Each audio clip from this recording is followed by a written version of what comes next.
Well, good afternoon, everyone. Thank you for joining us on this beautiful Wednesday afternoon.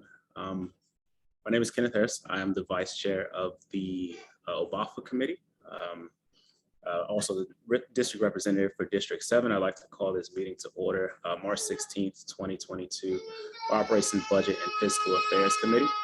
Thank you everyone for being here today. I see Mr. Herbstman smiling there. He knows that sounds too familiar. So first, before we jump into things, I actually want to take a minute to acknowledge one of our newest members to the committee, but a familiar face. He's been on OBAFA committee for several years before he took the stint on AA on the Academic Achievements Committee. So I'd like to thank Board Member Curtis Valentine for being here today and sitting on our committee, and thanks for being here today, brother. All right, so thank you and welcome back again, everyone. So first, I'd like to do the adoption of the March 16th meeting agenda. May I have a motion to approve the March 16th, 2022 meeting agenda? So moved, Mr. Vice Chair. Second. Great. All in favor? Aye. Aye. All right, sounds good. All right, approve. Now, the next thing I'd like to do is approve the previous meetings minutes, February 16th, 2022. May I have a motion to approve the February 16th, 2022 meeting minutes? So moved, Mr. Chair. Second. Great. All right, moving right along, we have no registered public comment speakers today, so we'll move right past section 2.0 into section 3.1. Colleagues, per policy 8100, this committee is responsible for drafting quarterly reports to the full Board of Education. The draft OBAFA committee outcomes and outputs report has been posted to board docs for your review. I don't know if you all have reviewed it right now and you'd like to have some discussion around it. If so, I'd like to open the floor for discussion now. Otherwise, we can proceed to the next item on the meeting agenda, but that is posted for everyone to review before I give the report at the, I think 2 board meetings from now, or is it the next one? March 24th. March 24th. Okay, so the next board meeting. Okay, cool. Hearing no discussion. Let's move on to section 3.2. We'll be doing internal audit for the second quarter report. Ms. Michelle Winston.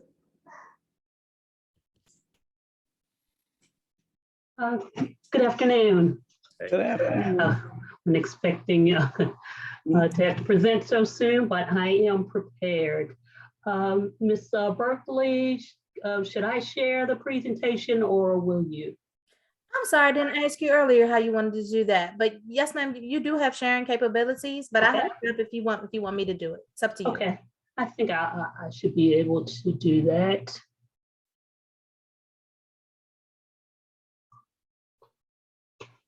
Okay, is everyone able to see the presentation? Yes, ma'am. Okay, thank you. So my report for you this afternoon is for the second quarter report of activities for internal audit. Board policy 8373, Office of Internal Audit, requires that the internal auditor provide quarterly reports of our activities to the Board of Education. And this following report is a summary of our second FY22 quarter ended December 30th, 2021. And for that time period, we completed and issued 15 total audit reports, received 71 hotline reports, conducted 12 property inventory assessments, and a total of $1.6 million in assets were subjected to audit activities. So this slide shows you the categories for the 71 audit hotlines, that were received for the second quarter. Ms. Winston, can you slide it over a little bit more because I'm only seeing the first column in the report. Okay, let me see if I can.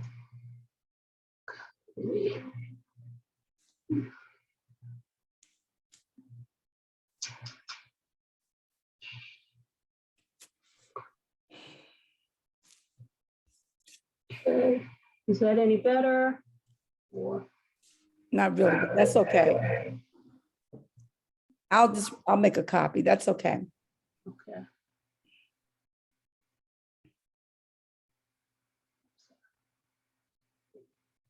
That's what, okay, go back. Okay. I'm sorry, did you want me to go back to this slide? Oh, no, you were through with that one. Okay. Okay. This next slide gives you a listing of the investigation reports that were issued. There were 7: Charles Flowers High School Parent Support Group fundraiser, Berwyn Heights grading practices, Central High School grade changes, Bowie High School grade notifications and appeals process, Charles Flowers High School Pom Poms Club and private duty nursing contract, and Central High School track meet funds. All of these had contained confidential information, either affecting student names or specific staff members. So therefore, I have not provided any further details, but these reports have been issued for the board's review. Student activity funds, there were 15 audit reports issued. This slide gives you the listing of those school locations, the audit periods that were audited, the total number of findings, as well as the total number of repeated findings.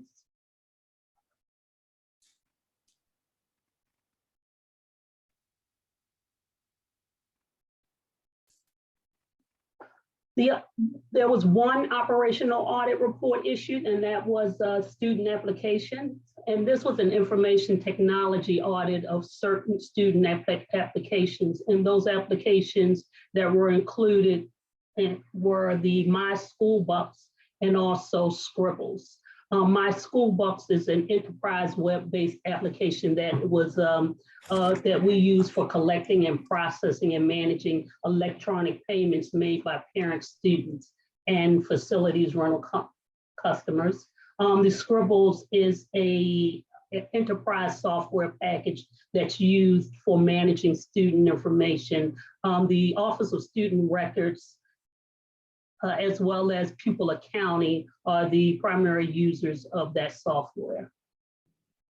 Hi, Ms. Winston. I don't want to cut you off mid-presentation. I see Dr. Miller has her hand up. Oh, I was just gonna wait till she finished because my questions were relative to the first chart that she showed. How do you want to handle this? I'd rather go as you go because I'm writing them down, but I can get them off. That's okay. Okay, that's fine.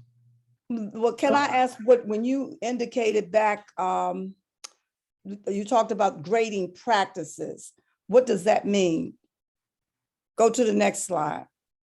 In Berwyn Heights, you indicate grading practices. However, you were clear with Central High School grade changes.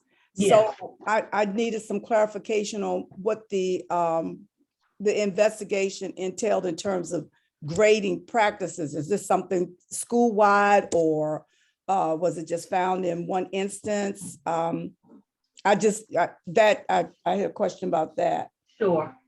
And so that particular investigation was an allegation of inappropriate grading of some named particular students. Okay. Okay, and then the next one was repeated findings. If you, the next slide. Okay. Where you had the, what was it? Yeah, where it said repeated findings. You found 11 and they repeated 7. What kind of corrective action is being provided, or if they're repeating it 7 times out of 11, something is wrong with, something is wrong. So I guess I'm trying to find out what are the who puts corrective actions in place for these to be corrected. Sure. So every report is addressed to the principal and the principle is to provide an action, a responsive action plan that speaks specifically to what corrective action will be taken in order to remediate each of the findings. The instructional director also is involved with putting together the action plan. I don't have that specific report before me, but if you'd like to see the specifics of what the action plan was for those specific findings, I'd be glad to share that with you. Yeah, that would be interesting, Ms. Winston, because, you know, in looking at this, it's Henry Wise, 11, and they have 9. Are the offenses, well, it has to be, it says repeated. So Yeah. they're repeating the same offenses. So if corrective action programs or activities have been given to them, why are they repeat, you know, why are these instances repeated? And I guess I would need to see which items or areas Sure. that they are continually to repeat the offenses or the findings. Absolutely. So that's the Wise High School and also the Thurgood Marshall that you'd like to. And community-based classroom, they had 8 and then they had 5 repeats. So, you know, I mean, that's over half. That's what I'm looking at, the numbers. Imagine they had 4 and they repeated 4. Okay. So, and Lincoln, well, I said imagine Lincoln had 5, they repeated 4. So I just like to see what it is that's hindering them from, even the College Park Academy, they had 2 findings and they still repeated the same thing. So am I reading this correctly? No, you're absolutely, so what the repeated findings represent is these were, at the prior audit, there were certain findings that we saw had not been corrected, and they were also repeated in the current audit. So Ms. Winston, just for clarification again, is it the most recent audit? I mean, the most recent audit prior to this present one, or is it any audit that came before justifies a repeat? The most recent, just prior to the current one. Got it. And all of these audits are supposed to be posted publicly on the website, the internal audit website, including the action plans. All of these should be, if you'd like to go out there and see those, but I can just still send those directly to you as well. Thank you. Any other questions, Dr. Miller? No, that's fine. Thank you. Okay. You're welcome. Thank you. Please proceed, Ms. Winston. Okay. So I think I was, that the student applications only had the one audit finding, which was lack of formal documented policies and procedures for authorization and to access scribbles. Management's response that they did concur with the finding and recommendation and plan to implement on November 30th, 2021. And their response is that they agree that there are no formal documented policies and procedures that details the process for obtaining administrative access to scribbles. Property assessments, these are the 12 property inventories that were conducted during the second quarter. These are the school locations, the total number of unlocated items, the cost of those items, the depreciation value, and then the issue date of the final results for those specific inventories. Dr. Miller, did you have a question? I'm sorry. I'm just looking at Fairmont Heights, 528 items.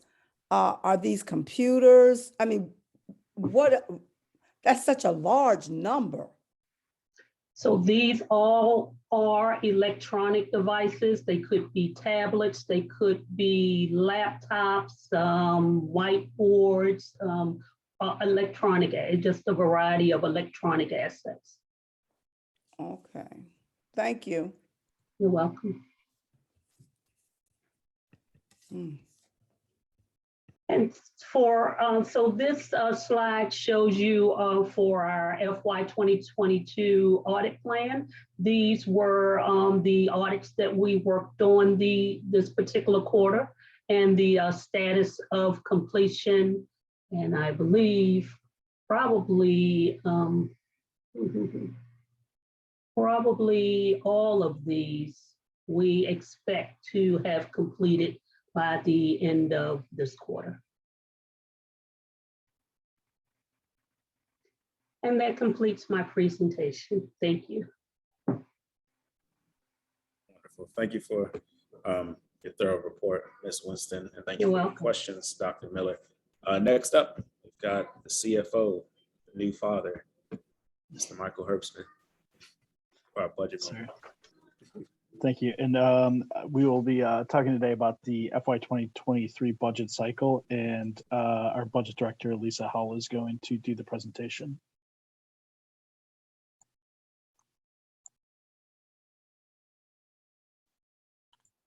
And I'm just bringing up on the screen. Okay. All right. Good afternoon, everyone.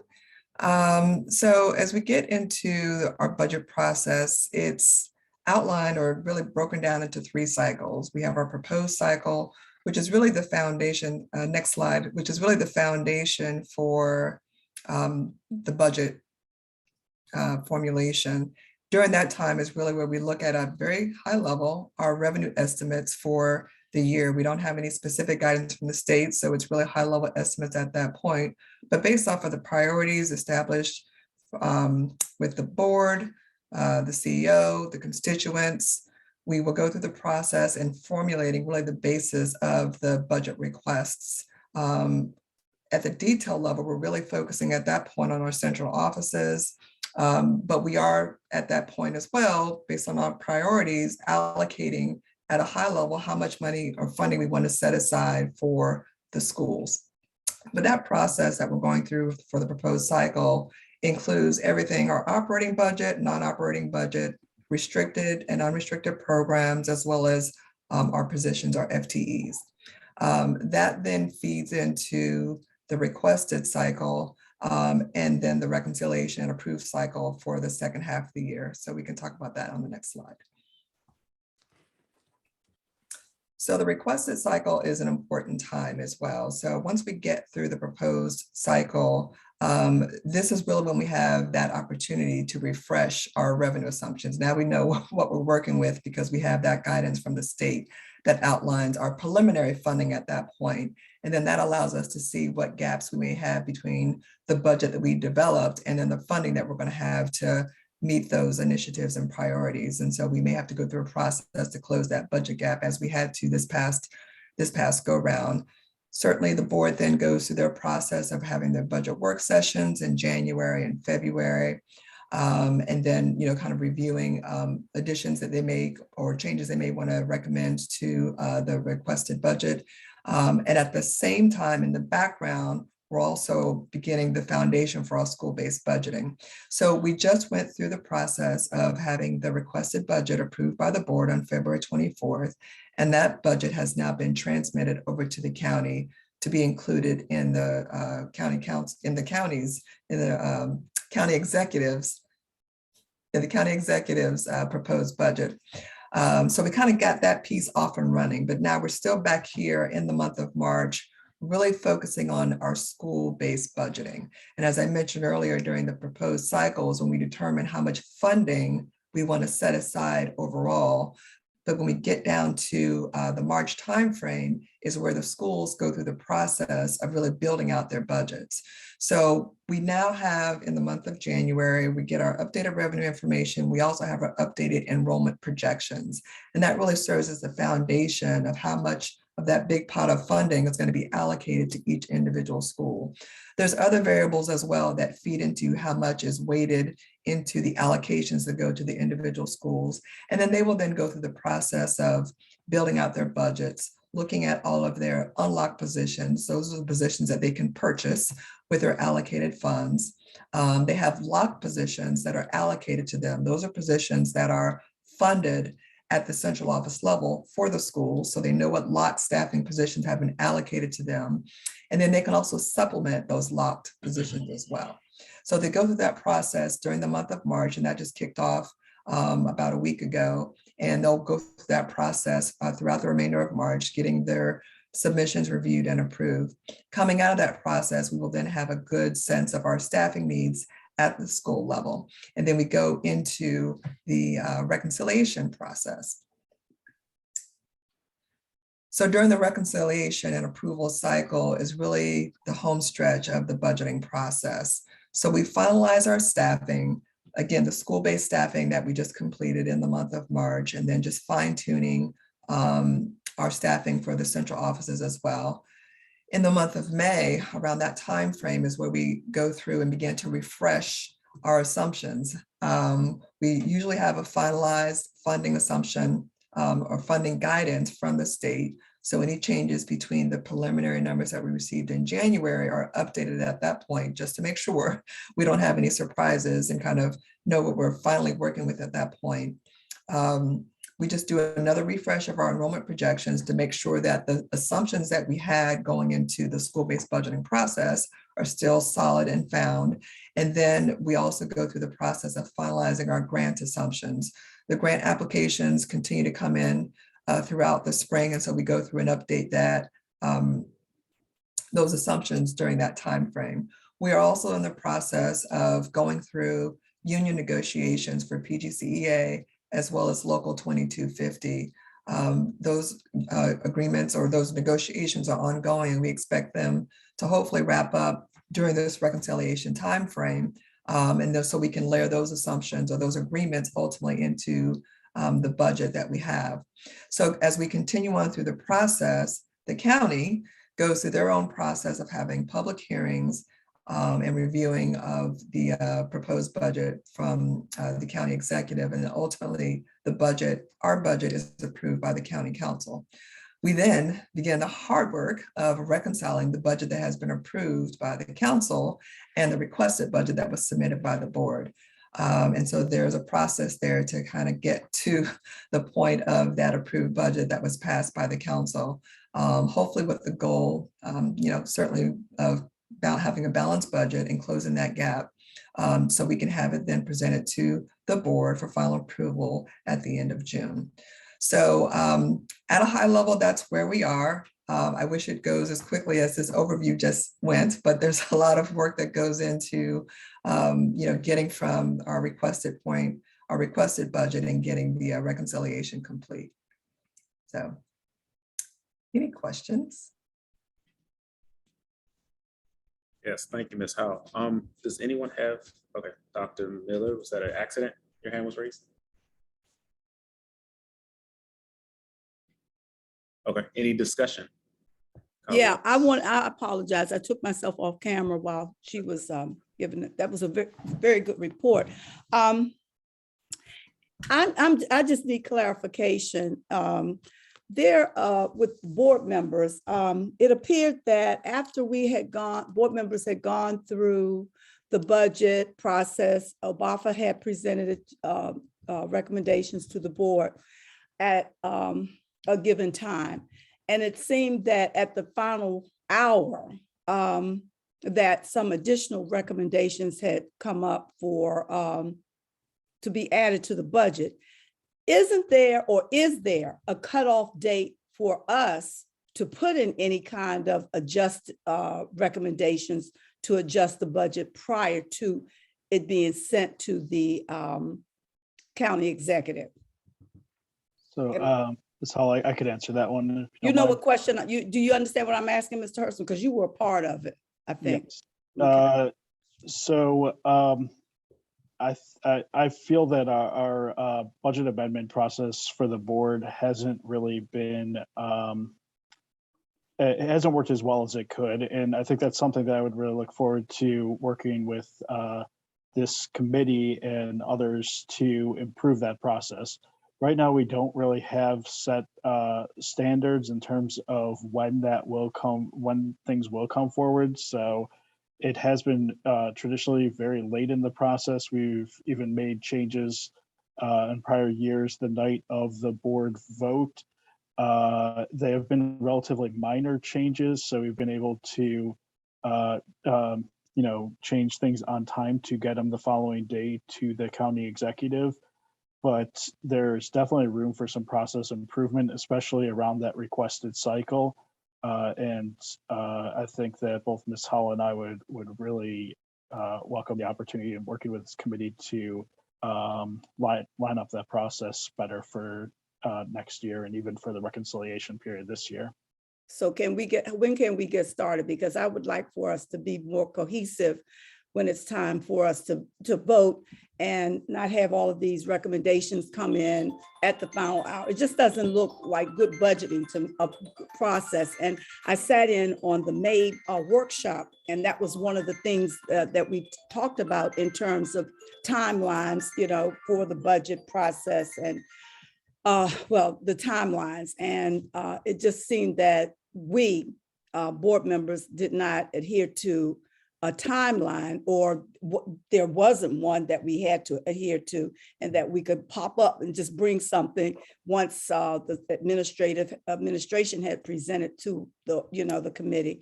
So I would like to see that happen. And if it's something that I, as the chair, need to work with my colleagues in terms of instituting that, we're here to work with you on that.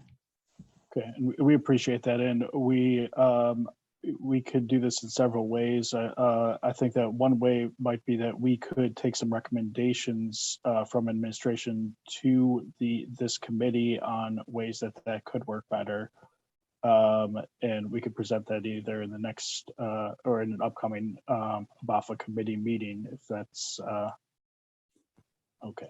All That's right. your assignment. Yeah. That's your assignment. I mean, is that all right, Chair Harrison? I'm not trying to take your. No. I was nodding in agreement with you, Dr. Okay. And we have had some, over the last few weeks, we've had some discussions on the administration side too, saying that this was probably a necessary next step. So I'm glad that everyone's aligned in thinking on this. Yeah, because sometimes, I'm sorry, Dr. Miller, were you done before I start No, speaking? that was fine. I'm good. Okay, so yes, like Dr. Miller said, sometimes there was a little gray area around not how budget amendments were submitted, but just like timelines and things like that, how we work collaboratively to make sure that things are done appropriately, and it doesn't seem like it's at the last minute and they're thought through. So I think working with this committee would be very impactful. We could then take that up to the full board with Dr. Miller's blessing and with the vote of the committee. And we can kind of hopefully make some changes from there. But thank you for taking the initiative, Ms. Herbstman and Ms. Howell. Any other discussion around the presentation? I was just going to say, and I've said this publicly, that has not been unusual over the last 9 budgets that I voted for have to have members bring recommendations to the floor. I will say, in many ways, it is a somewhat improvement in the past where at least these were brought through the budget committee. In some instances, there were recommendations that were brought that were not from the committee, they were from the floor, which, again, as a member of the board, I mean, there's nothing that says you can't do that. Obviously, we would like to function in a way that goes through the process. But oftentimes people find information out at the last minute, they ask questions, they may get responses back from the administration at the last minute, understanding and timeline. So I think obviously this committee should continue to function as it has, and just ensure that the timeline is adhered to. I would just want to ask a question to Ms. Howell, particularly this is to discuss the process that school administrators and principals, we have a few of them on the line here. I know Dr. Coleman probably could, and Dr. Fawcett can speak to just the process that principals go through in order to set their school budgets as it relates to talking with parents and their staff on school-based budgeting. I'm someone who's a huge proponent of actually giving principals more autonomy as it relates to their budget, to make those decisions. Because with, as many schools as we have, I think the authority should come from that level. So can you just talk to, and maybe, I don't know, Dr. Coleman, you want to pick your own experience of what the process is for school leaders, and when do you all start your process of budgeting on a school basis? Before she answers, Board Member Valentine, I need clarification on your statement that we will continue operating as it has been operating. And we just sat here and Mr. Hirschman said that he can see room for improvement. So, that's a kind of ambiguous statement to me for you to say, well, we're going to continue operating as we have been, and we see room for improvement. So would you clarify that for me? When I say operating as we have, I mean operating through the committee structure, which Okay, which I mentioned earlier was not how we were functioning previously. okay. I just need clarification because I read it as you saying we're going to continue doing as we have been doing, but you're talking about how the process. Okay, that's all I needed here. No problem. Thank you. Mhm. So Board Member Valentine, to your answer or to your question, principals are trained to have their budgets aligned to their priorities. And so that requires them to collect data and information from their different stakeholder groups as they are formalizing or developing those budgets. That includes parent information sessions, stakeholder information sessions, internal discussions with their different school leadership groups so that they can review the data appropriately and create scenarios or priorities based on what the data is saying. So that process, it's a truncated process because, when the budget season starts, they have a finite amount of time to actually develop the budget, but they each go through a prescribed process of getting input, but the autonomy still is with the school to develop the budget that is aligned to the priorities that they've identified. And to your point, I mean, as the priorities are sort of a blueprint, when are those priorities established or revised or amended? And when you have a new school leader who's coming in, talk about that process. Well, to me, the process of improvement is ongoing. So, one of the statements that I live by as a principal was, if you show me your budget, I'll tell you your priorities. And so as we collect data all year long, we are revising those priorities. So because the budget needs to align to your school improvement planning process, and that's a year-long endeavor. So I don't know if that fully answers the question, but we're collecting data throughout the year, aligning them to our priorities, and those priorities can shift depending on the data and the trajectory of the year. But we are utilizing data consistently throughout the year, and then we're using it to reflect the budget when it's developed. Let me ask this last question, I guess more directly. So based on the timeline and the three sort of segments of time, when are principal budgets due as it relates to that first September to December? Got it. Typically, the projections will come out and the budgets will come out in late February, early March. And so you have between anywhere from 3 weeks to a month to take the projections that you've received along with the attached budget, engage with your stakeholders an additional set of times, and then develop the budget and submit it. We've also instituted over the years what are called budget clinics. And so through those opportunities, there are chances for different offices to come in and support principals in the budget process. So you may want to get input from ESOL. You may want to get input from special education. You may want to talk with some of your CTE partners. And so the area offices coordinate these budget clinics so that we can make certain that the schedule, the staffing, the budget, the priorities, all are working in sync together so that by the end of that month, say the end of March, beginning of April, you can submit your budget. And do you think those 3 weeks are enough time for, I'm just curious, I mean, as far as you having the 3 weeks to you're saying when you're getting your budget means they're telling you how much you're going to get per school, Mhm. and then you have to come back with how you're going to spend X amount of dollars. Is that 3 weeks enough time, do you think? So in my practice, I mean, I was a principal for 14 years, and that's been the process pretty much that entire time. I guess what I'm trying to impress, so to answer your question directly, yes, but an effective principal shouldn't start the process of developing your priorities when you get your budget in March. That's what I'm trying to say. The school improvement process is a year-long continuous process. So for example, you're building your schedule for the coming school year starting, let's say, November, December of that current year. And so the schedule also needs to be reflective of the priorities, just like your budget does. And so you really get in earnest as a school team, developing that schedule November, December, January, and then the budget component comes in March. And so there are enough components to the process that it's okay if budget takes 3 to 4 weeks, because you're working on other aspects of your school improvement process outside of that window. And they all work together. Thank you.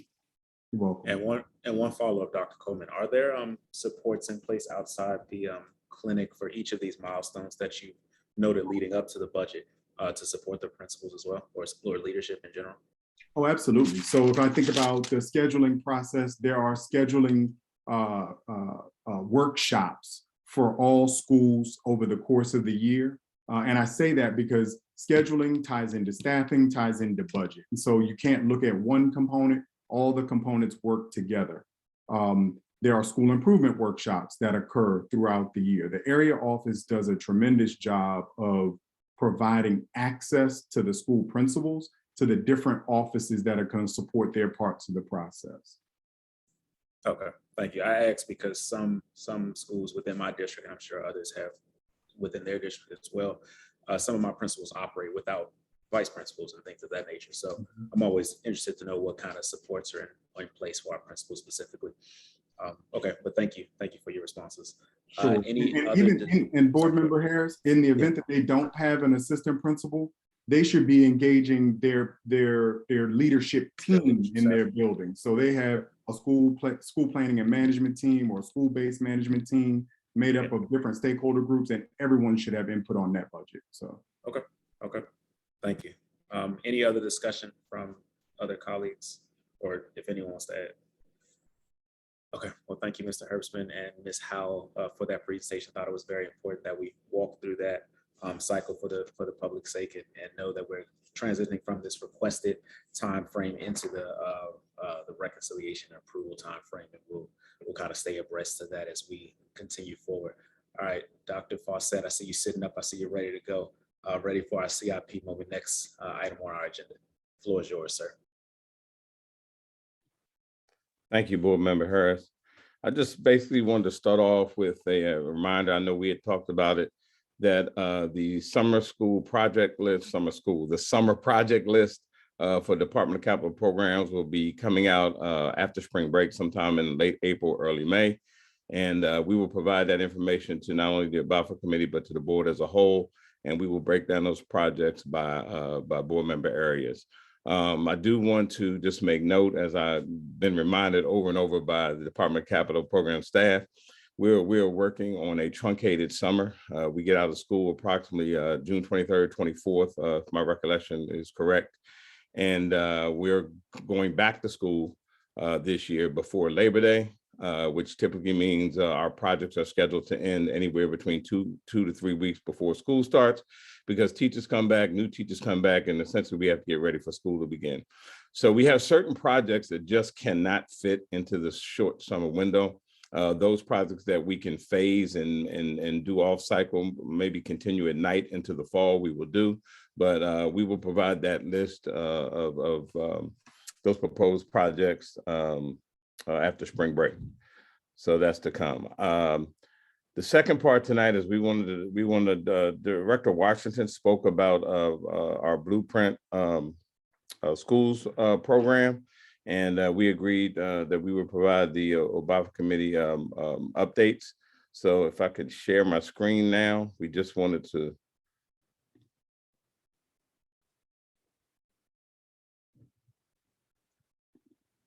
Okay, can everyone see the screen? Sorry, you couldn't hear me. Yes, sir. Okay. All right, so this is our Blueprint Schools website. And as you can see, the website address is PGCPS Blueprints Schools. That's Prince with an S, schools with S.com. This gives a complete update on our Blueprints for School project from the beginning until the time that we complete this project, which should be roughly around the fall of 2023 or a little bit after the schools open up. This talks about everything from the process that we went to start this ACF or P3 project to the selection of our partner, which is the Prince William County Education and Community Partners Builders. We wanted everyone to know, as I go to if you go to the website, we provide a monthly update. You'll see with the newsletters. Talks everything that each school is represented here, each of the 6 schools. And it gives you an update monthly on exactly what's going on with the schools. If I could switch, I'm going to switch one more time. Stop the share. All right, getting a little better with this, I believe. Maybe not. Go back to the same screen.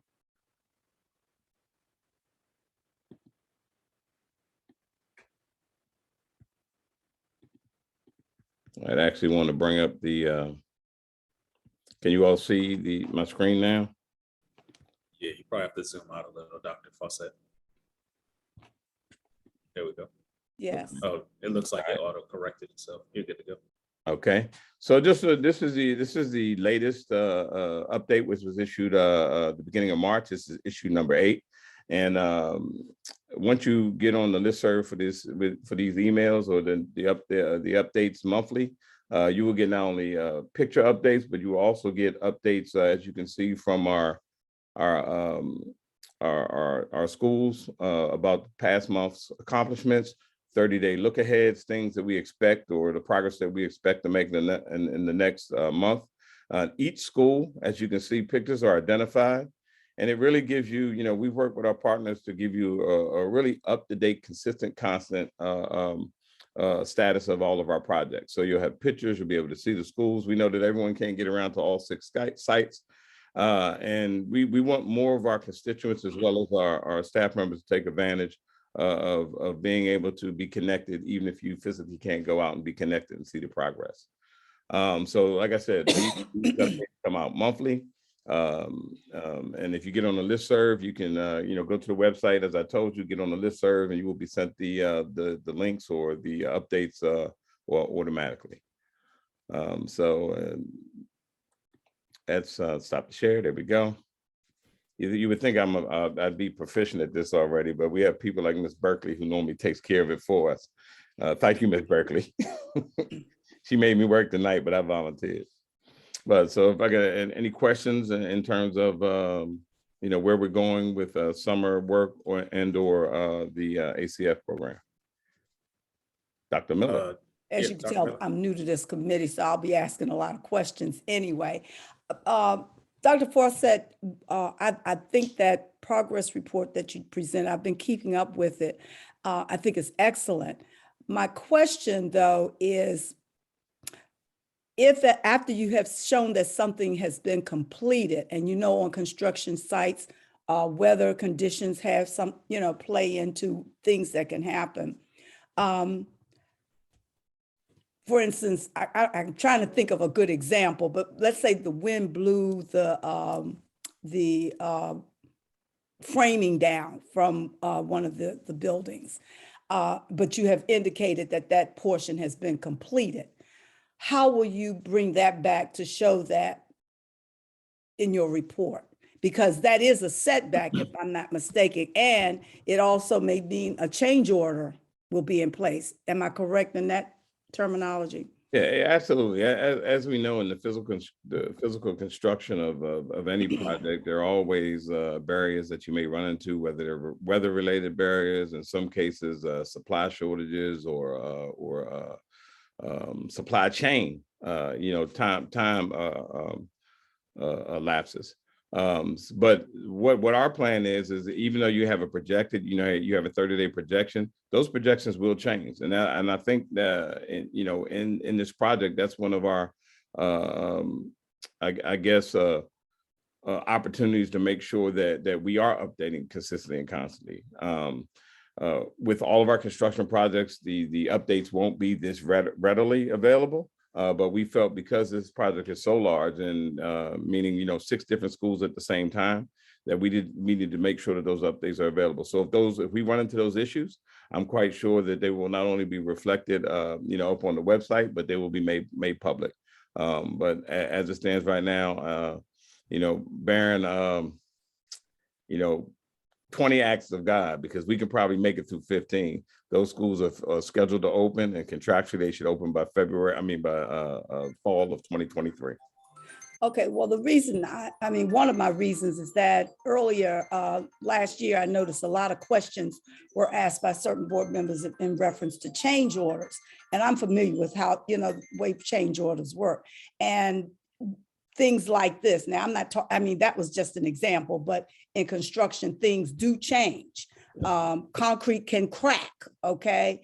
If there's a change in temperature once they pour and then whatever. My point is that I want it to be such that those questions would not necessarily be really necessary in terms of why was this change order made? Well, I think the one agreement that we came to with a former board member, Ahmed, is that what we agreed to do is that when we do have change orders that come before the board, that we will be very thorough in the explanation of why those changes need to occur. Whether they be, because sometimes we do have change orders that are in our benefits, believe it or not, or we have contingency funds that are left over at the end of projects. But I think a lot of what may have led to miscommunication in the past is the fact that we may have taken ownership, that we may have been able to be a little bit more detailed in our reasoning and explaining exactly why change orders have to occur. Okay, Or when thank they you. occur. Thank you. Any other discussion before I ask? I got one question for you, Dr. Fawcett. I see each of the photos that are listed in the newsletter. It seems like the building sites are going up at different speeds. Mhm. Are these photos just taken at different times, or is it planned that they actually will go up at different speeds? No, or once completion rates. Yep, and that's a very good question. Thank you for that, Board Member Harris, because I believe I had that question from a board member before, and I explained it to him. Sometimes when you look at the different sites, you say, wow, this building is moving so much faster. Well, there were a lot of things that went into it, even before construction. So, part of the issue we had at some sites where you had to do a lot more site work, right? In terms of whether it be wetlands and in terms of whether it be soil compaction.